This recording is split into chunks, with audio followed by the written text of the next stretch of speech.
In this business alone, in this very small business, you can learn so much. Anybody now can actually go and make a film. The equipment is affordable, the camera's affordable, editing is affordable.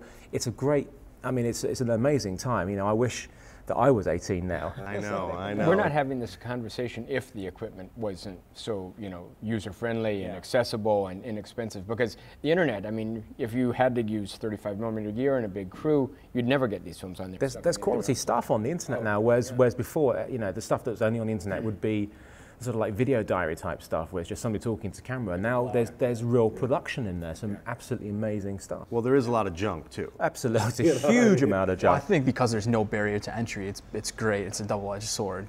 Anybody can get out there and make any film, and it's visible all over the world. But at the same time, how do you differentiate yourself between everybody out there when you're just a newcomer to the field? It's called good.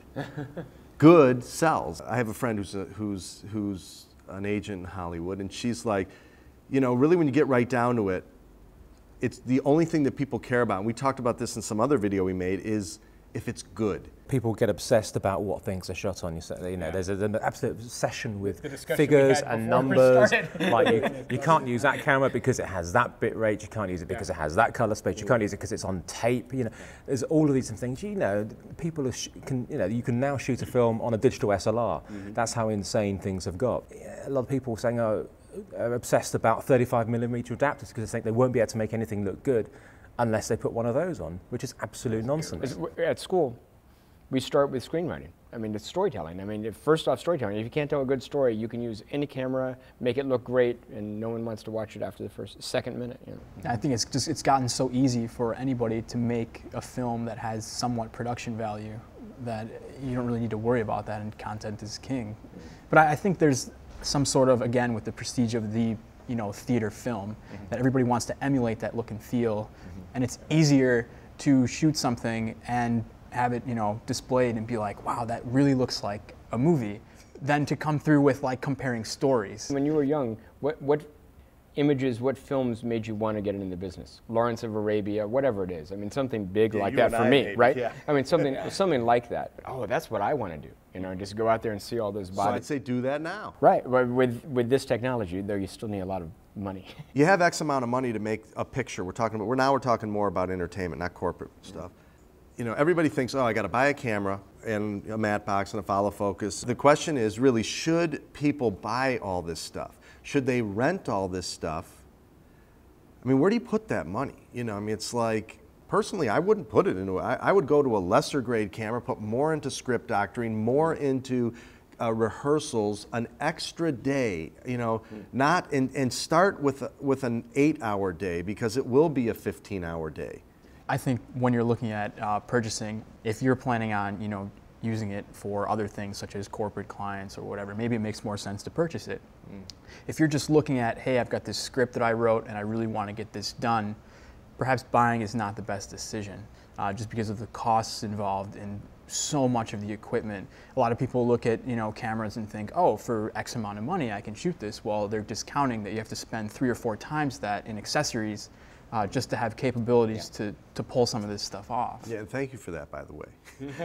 Because a lot of people are like, well, the camera's $1,000 and the accessories are $4,000. How does that work out? And I always say, hey, the tools are the tools, man. You should be happy you lowered the cost of the camera. I love looking on the forums and seeing threads about people's rigs. And then just see, it's like souped up cars. Like, look how much crap I got on my camera. It's a Harley. It's almost addicting, and there is like a subculture that is totally into that. But I think if you get sucked into that, you take your eye off of what's really important, and that's the content of what film you want to make. I think a lot of people feel that they have to have this stuff in order to create something. And you own a Red, right? Correct. Okay, so and you're a student.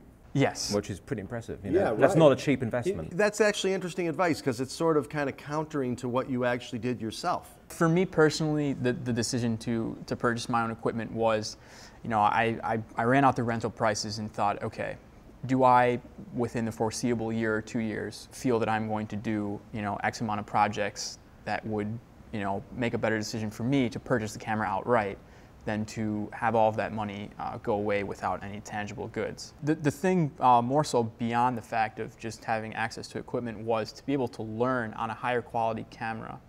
What about you, Phil? It's so different to when I started out. I mean, it would never have been a consideration, ever. You know, nobody could have afforded to buy a camera. If you're starting out back then, you go and you work for a company and you learn and you get it through it that way. I mean, the weirdest thing when I went freelance was having to leave behind that security of a company who provided me with all the gear when it all went wrong. It's fine. The camera's broken, camera one, thank you very much.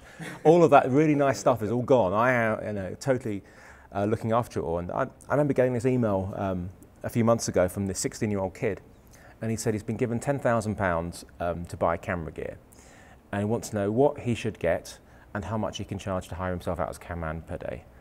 And I just replied to him and said, mate, you just really need to go and get some experience before you start spending any money. If you think people are going to employ you just because you've got gear, you're going to maybe get a few jobs, but they'll never employ you again.